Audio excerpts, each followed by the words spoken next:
Once you've gotten your clock stained, you're going to need to work on sizing any pictures you plan on putting on your clock. Now, you're going to for sure have a picture on your clock face, which is right here.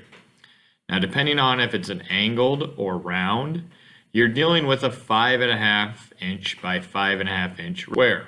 So if you've taken part of that off with the angles or the round, you have to account for that. So you're probably going to want to make this picture for your clock face around 5 inches at the maximum. You also have your charging station face where you may decide you want a picture. And if you're doing a picture on there, you're dealing with a rectangle once again that's probably going to be about 4 inches by 2 inches maximum for your picture. Now down in front depends on how you glue your clock face and your charging station. If you have them angled or forward, it's going to limit you with the size of picture that you can fit down here. Most likely what you're going to be dealing with would be less than somewhere between 3 and 2.5 inches wide or tall, depending on how you're looking at your picture. And you're probably going to want to fit it somewhere in the neighborhood of about 9 inches wide. So depending on what you're putting down here, and you don't have to do anything, but if you're doing one down here, this is going to be a little trickier. These two are a little more simpler.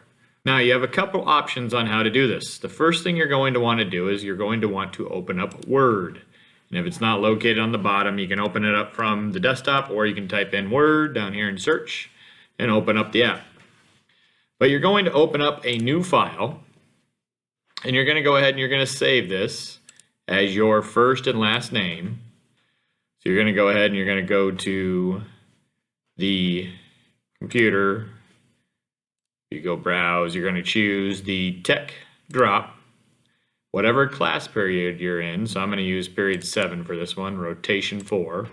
So you'd go to your class period, your rotation, but you should see a file folder that says clock Word document. I'm going to open it, and you're going to go ahead and you're going to save this as your first and last name and hit save. Now, you can see a ruler off to the side. That's important, but one of the first things we want to do is we want to make it so that ruler is taking up more of the page because we want to be able to fit our pictures on. So what you're going to do is you're going to click on Page Layout, you're going to go to Margins, and you're going to choose an arrow. And you'll see that ruler gets a little wider at the top, a little wider at the side, so you have more of your space being able to be printed on. Now you have a couple of options for your pictures. If you want to use the ones you did before, you can click on Insert, and you can say Pictures, and you can go to the tech drop, whatever class period you're in. You could go to rotation you're in, and you could go to Clock Pictures, and you should see the name that you saved it as the last time, which most likely should be your first name. But if you didn't, okay, you could look for whatever name you gave it. Now if it's not in here, you can do this another way. I'm just going to go ahead and borrow this Husker one that's currently in here. So I'm going to click on this Nebraska one. I'm going to make this Husker one fit on my clock face. You're going to notice the picture currently comes all the way to the edge. Here you see where it has the little copyright logo. If I wanted, I could get rid of that by right-clicking and say Crop. And you'll see these little black lines, and I could move that over towards the other side of the N. So I come in right there, and then I could hit Enter, and it would crop that picture. Now when I click on it, it goes all the way to the outside edge. I then would simply click on it and say Resize and Position. So once again, that was right-click, Size and Position. And you'll notice that as this lock aspect ratio, that means it's going to change both the height and width at the same time. My width is currently almost a full 5.5.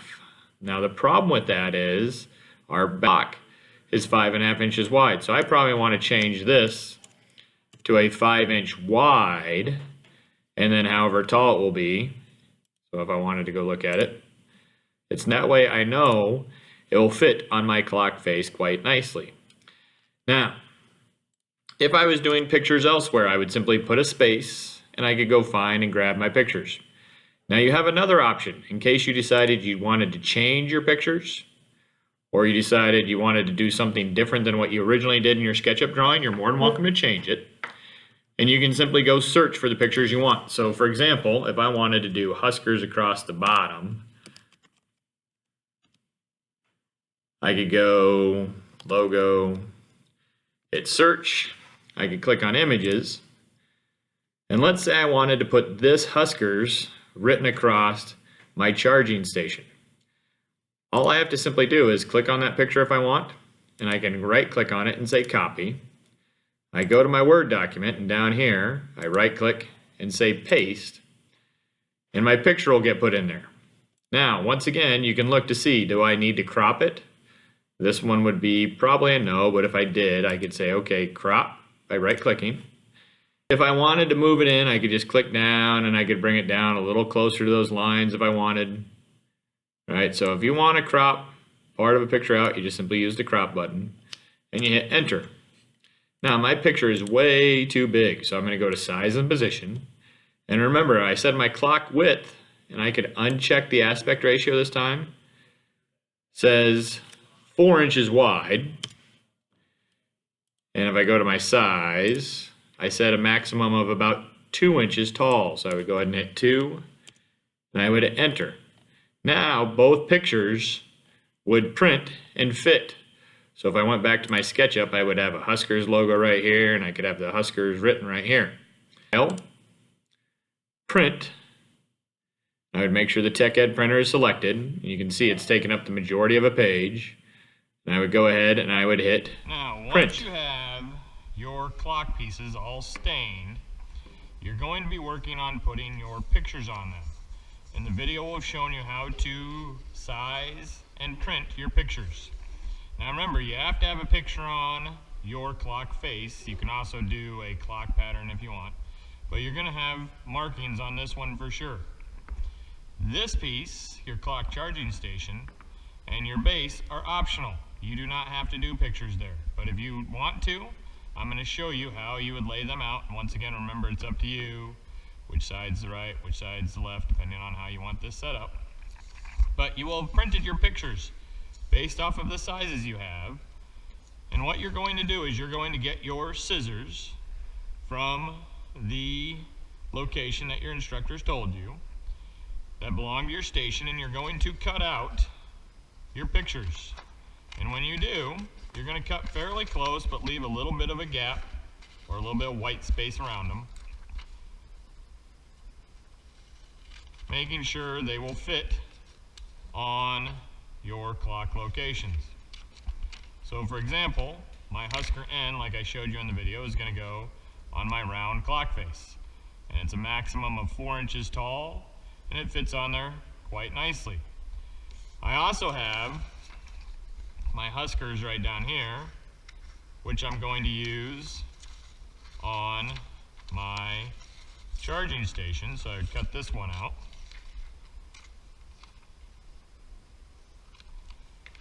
And I can put that one right here on my charging station.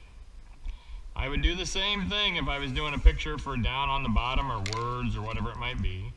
I'm going to try this Husker helmet. And I would put it cutting out once again, and it doesn't have to be a perfect square. You can see, like when I'm doing this helmet, I just leave a little white edge all the way around. My paper would get put in the recycle bin, but somewhere in your room, your instructor will point it out, some rolls of masking tape. You're going to tear off about 4 inches per picture, and I'm going to show you how you will tape these on. You would then put this tape back where it belongs so other people can use it. But what you're going to do is you're going to tear this into 4 smaller pieces. And I'm going to take my pictures and I'm going to tape them on, centering them as best as I can to where I want them. And I would simply tape the corner down, tape the other corner down,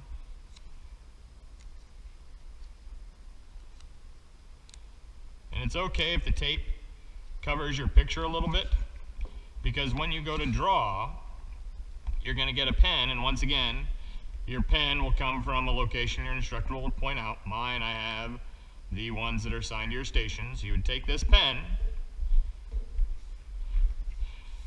and you simply start tracing over the top of your line, taking your time but pressing fairly firmly, creating an indentation. And you'd work all the way around for every picture that you want on your clock. So if I was doing my charging station, I would do the same deal. I would center it where I want it. I would take some tape, tape down one corner, tape down the other corner, do the same down on the bottom,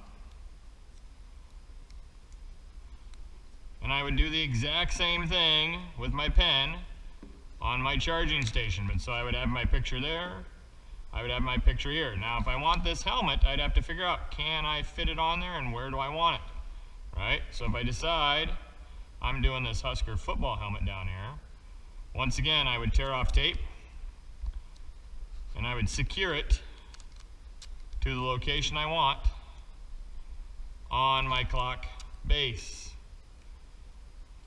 And once again, it's a-okay if the tape goes over the picture, but I would secure it down. Then I could come back and I can figure out where my patterns need to go or my pieces need to go. But I would take my pen and I would trace them on. Now rather than making you watch a day and a half of me tracing them on, I have an example here. And now technically I've already traced this one and I've started actually coloring it in, but what happens is once you've taken your pen and you've indented it, to make sure that you have it all done correctly, you take up one corner at a time. So I peel up the first corner, I peel up the second corner.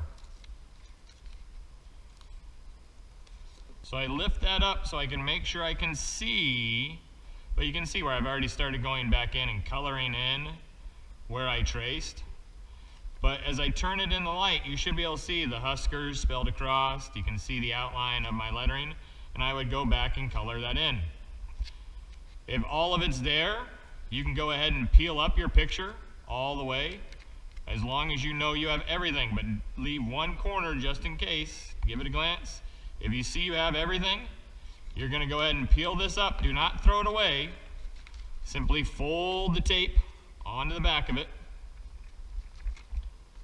and keep a hold of this in your bin in case we would need to try to line it up if there would happen to be something that you missed. But so once you've done this, you're going to start coloring it in. To do that, you can use my colored pencils or you can use yours. If you have some in your locker, check with your instructor, they'll let you go get them. But if you're using my colored pencils, they'll be located somewhere in the room. You will come up and you will get a couple of colors at a time. When you grab them, you don't need to grab all the colors, just grab the color you want to work on to start. Now, if you need to, sometimes it's helpful and you can always bring up two windows. But if you're not sure on your colors or how everything was colored in and you can't remember off the black and white, you can always open up the file if it's still saved, or you can always research for your picture. And you can always make changes, but if you want to know how it was colored in or where it was colored in, you can go ahead and start coloring it in. Now, I like to try as much as I can to give it a nice dark coat. Now what you're going to find, and I want to just color a little bit, do not take your hand and sweep. See these little chunks or little broken off pieces of colored pencil? Use your breath and knock them off. If you sweep with your hand, you're going to smear your picture, any of the loose pieces, and it'll kind of smudge. Do not wipe your hand across it.